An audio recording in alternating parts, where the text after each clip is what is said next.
Good morning, good afternoon, good evening, embodiments of love, and welcome to our fourth episode. Thank you very much for your overwhelming response to my question. My question to you was, who ruined Father's Day? A. Was it a cup of hot chocolate? B. Was it the daughter? C. Was it the policeman? And D. Was it the father himself? And I'm very pleased to say that each one of you unanimously said it was father who ruined his day, which was the correct answer. For people who are watching this episode and have not watched episode 3 are probably wondering, what is this all about? So I would suggest, please go and watch episode 3 and you'll get answer to your question. Now, I'm going to share 2 comments that I received in particular. I'm going to read them out to you. Bhavesh said, pointing out that the father was reason for the whole thing was easy. But when situations happen to us, sometimes we don't remember the story. And at the end of the day, we realize I should have not behaved like this. And second comment is from Deer. Deer said, the father himself ruined his own day. Unfortunate accident about his daughter, but he held on to that bit of anger which drove him to the other mistakes he made. He should accept certain situations like being late and that he will be late instead of rushing and making his day worse. You both are so correct in your comments. As Bhavesh said, it is so easy for us to say father was wrong, because each one of us gave the same answer. It means we all know what we should do in which situation. We all are aware. Only difficulties when it comes to practice. And why does it happen? There are 2 main reasons for that. A, we are too attached to the situation, and that's why we can't see it. Like if I say, and we're too close, like if I say, for example, if I stand very close to the mountain will seem really, really, really big.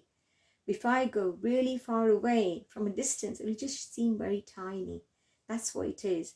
The closer you are to the situation, not physically, but mentally, the more bigger it appears and you get more attached to it. The second reason is that father started by reacting. He did not respond.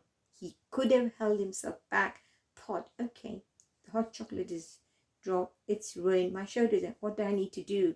Just go and get changed. And that could have changed the whole day for him. And as Dave said, it led to one situation after another.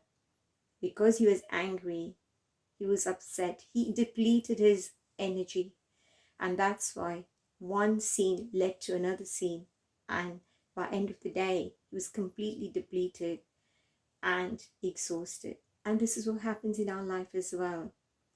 We'll speak about what should we watch. We should watch. What are we going to watch? What should we be watching in order to avoid this in our life? We'll speak about it in our next episode.